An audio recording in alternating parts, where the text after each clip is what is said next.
Church, we continue in this theme talking about legends, stories that are worth sharing, with the encouragement that there are stories that everybody listens, but only a few pay attention to. Legends are stories that are important in our lives.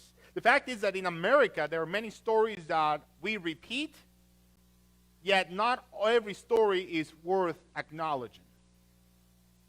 Our goal was to give you stories for you to pay attention to, stories that you can share with others. Today is a strong story that perhaps not only you but your family can benefit from remembering.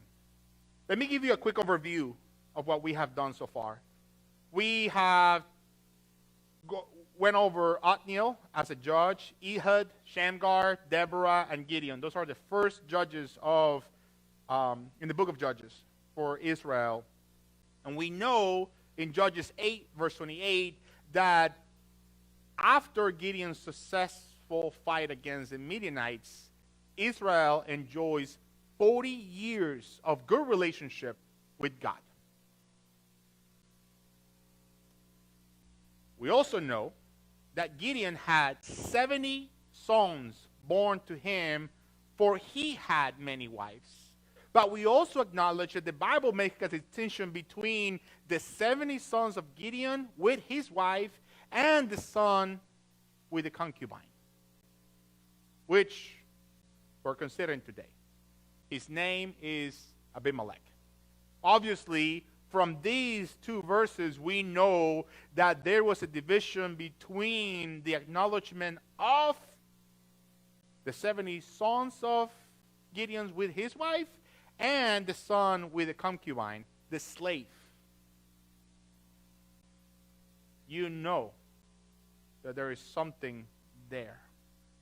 For those that don't know, prior to me becoming a pastor, I was a lawyer. And one of the things that I did as I was be done with law school was to find a certification on helping people divide money after someone dies.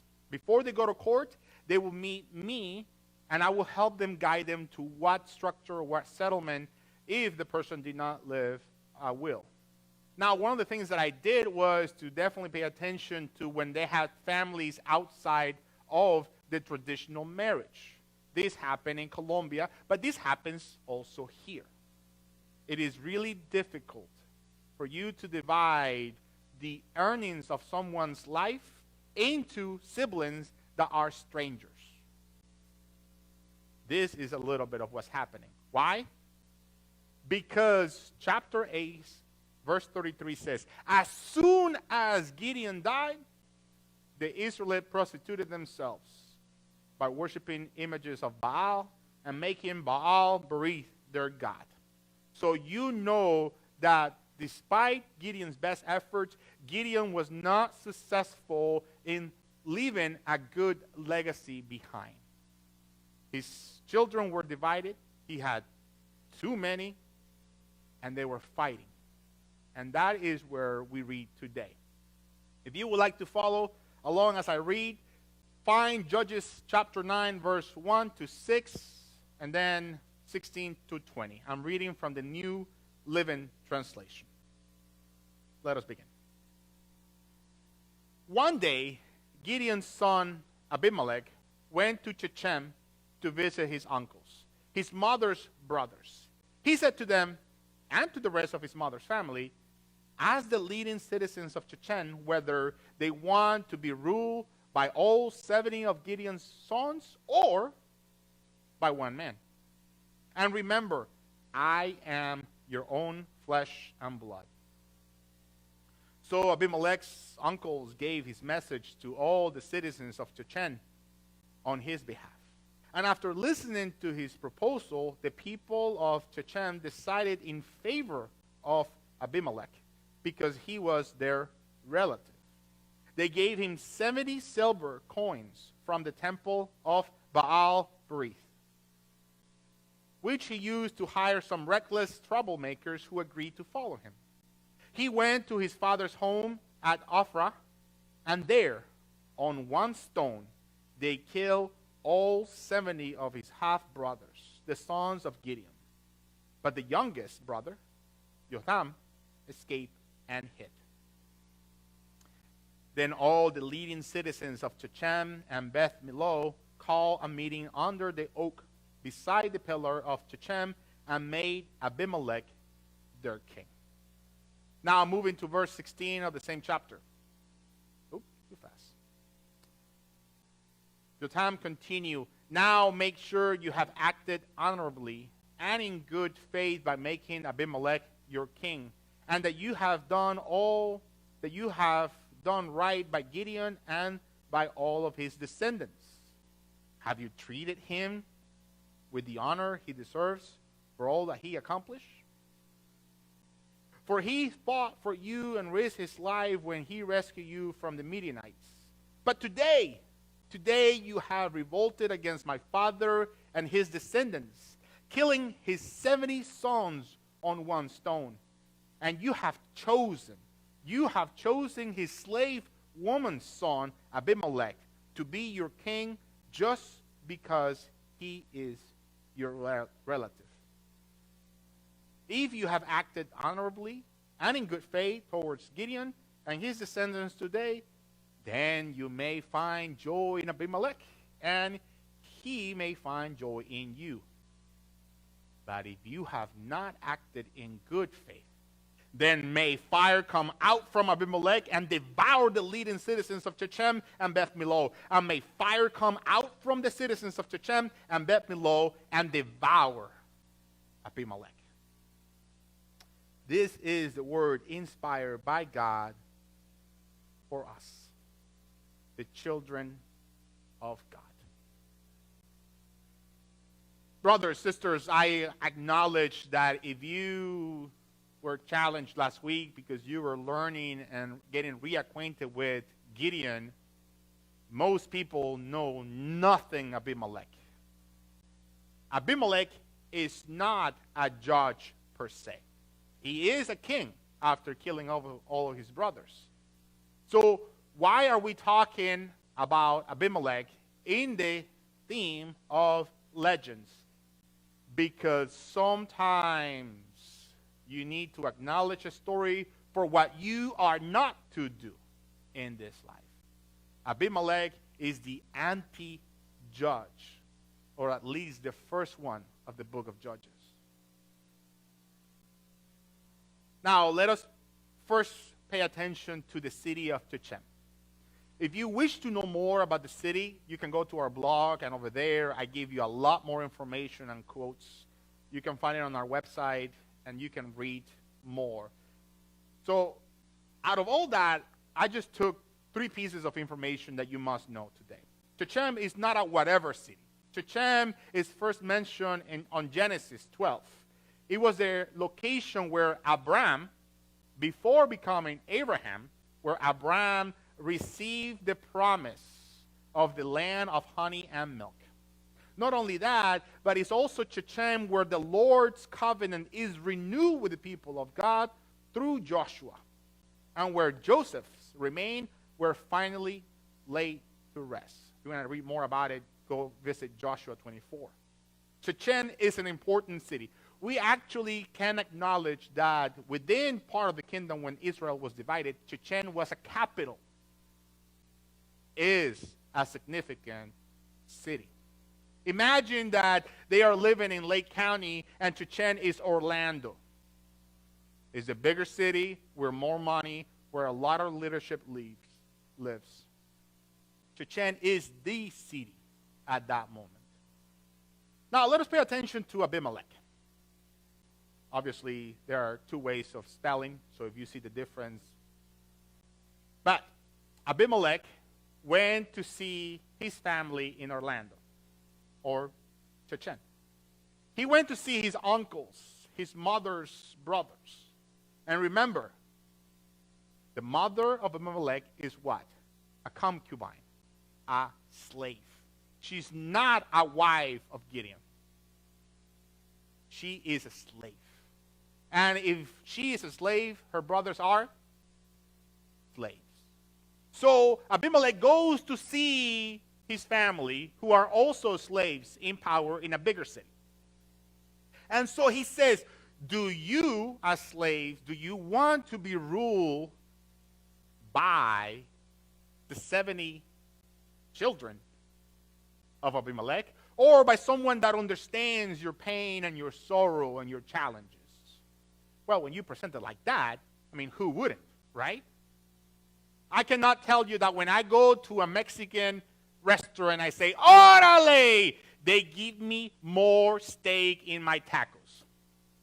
It's true. Why? Because I'm like them and I sound like them. I'm from Colombia. But you know what? I can say, hola, vato, ¿cómo anda? ¿Todo bien? And it sounds like that. I sound legit. I get extra stuff. Why? Because we are the same. The same happens to you when you make decisions. If the person looks like you and talks like you and sounds like you, you are more lean in to trust them because you assume that they know what you know and they prefer what you prefer. But you also know that people are cunning. And sometimes they want more power. Now, this is not a message about politics, but you know politics is involved. I'm going to vote for him because he sounds and thinks more like I think. I don't care about what they are going to do as soon as they look and sound like me. Does a person that look and sound and experience the same as you, does that make them a better leader? No. But Abimelek uses his background, and they use Abimelek. You have to know that this was a win-win situation for the people of Shechem, who were slaves, and for Abimelek, who wanted more power for himself. They benefit from one another. It was an exclusive relationship. Now, there's a fancy word that talks about this. When someone is in power, and they bring someone that is related to them in power, what is that called? Do you know? It starts with N. Nepotism. Yes, this happens now, and it happened then. Nepotism is a reality. So they believe this is a mutual exclusive relationship because if you benefit me and I benefit you, who gets the wrong end of the stick? The children of Abimelek, of Gideon. It had nothing to do with the fact that they were family. It had everything to do with them and the avarice. They wanted more power. So Shechem gets what they deserve. A title, a king, who brings about civil war within 3 years. They hated Abimelek in leadership, and Abimelek hated them. And you know, if you continue reading chapter 9, you know that Abimelek was killed with a heavy stone at the end. And he was king for 3 years.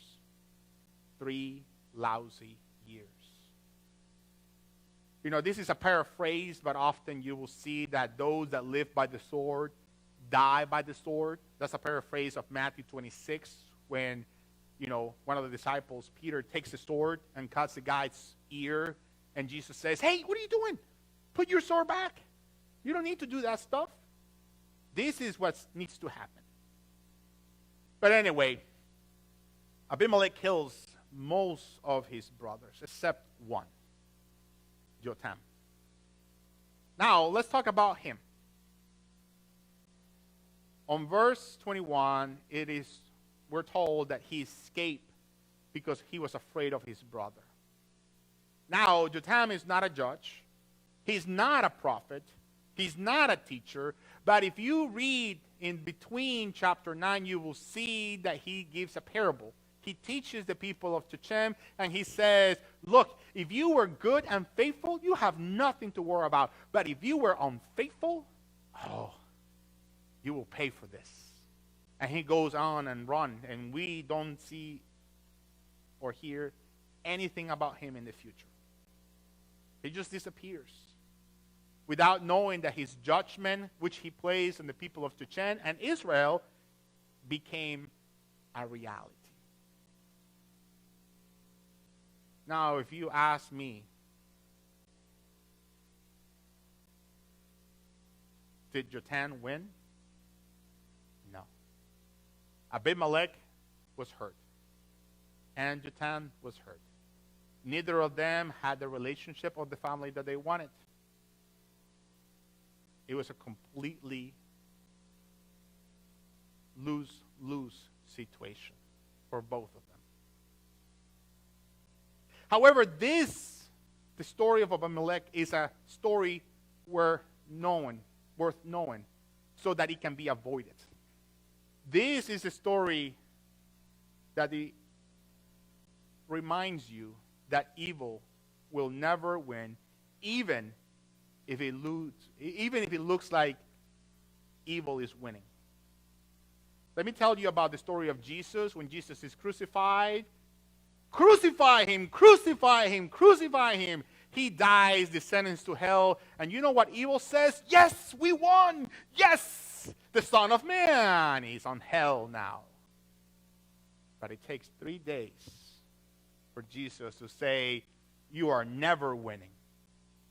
Even when there is a war that you win, you will not have victory.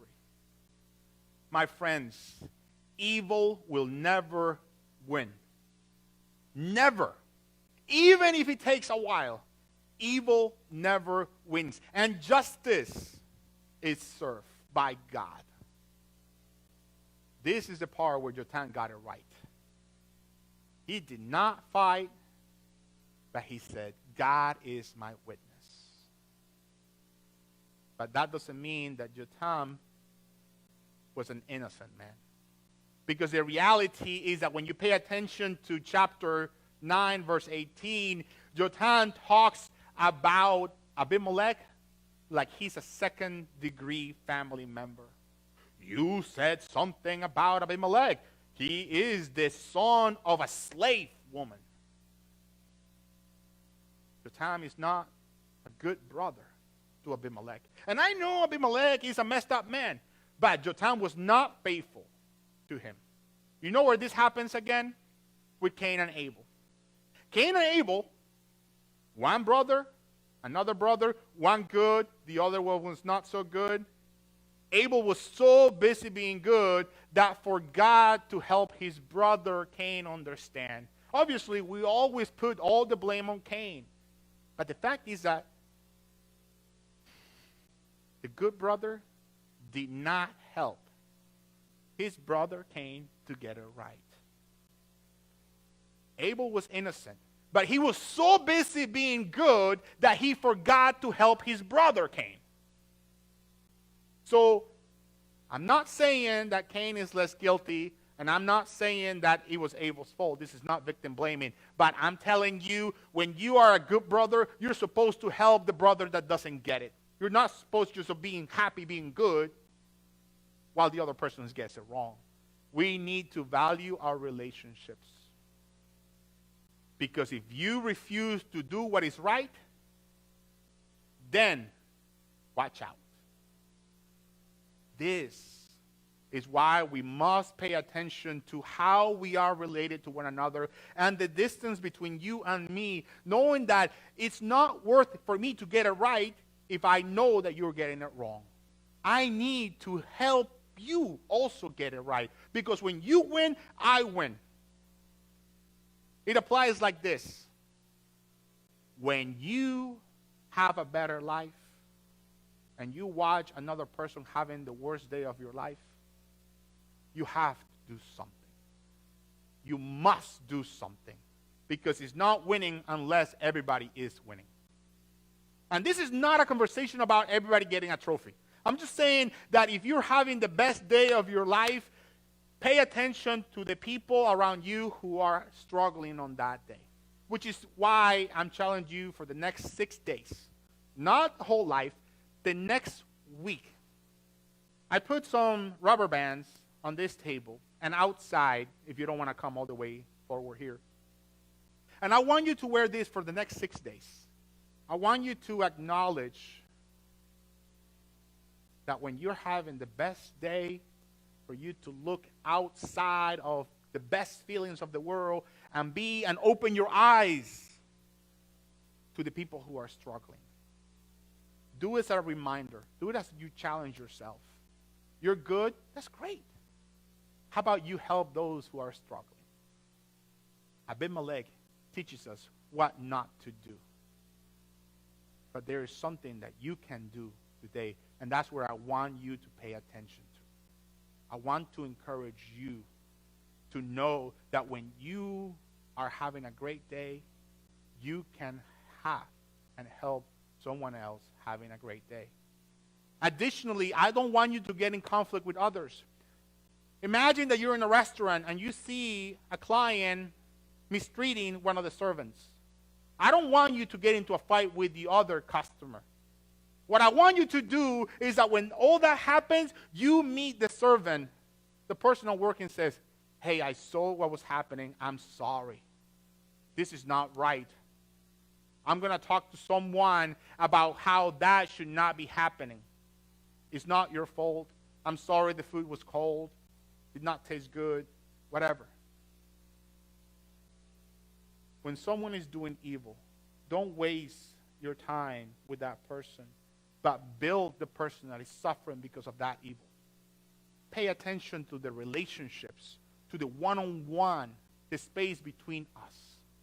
Do this so that we can avoid more stories where brothers are killing brothers for the sake of power. Amen.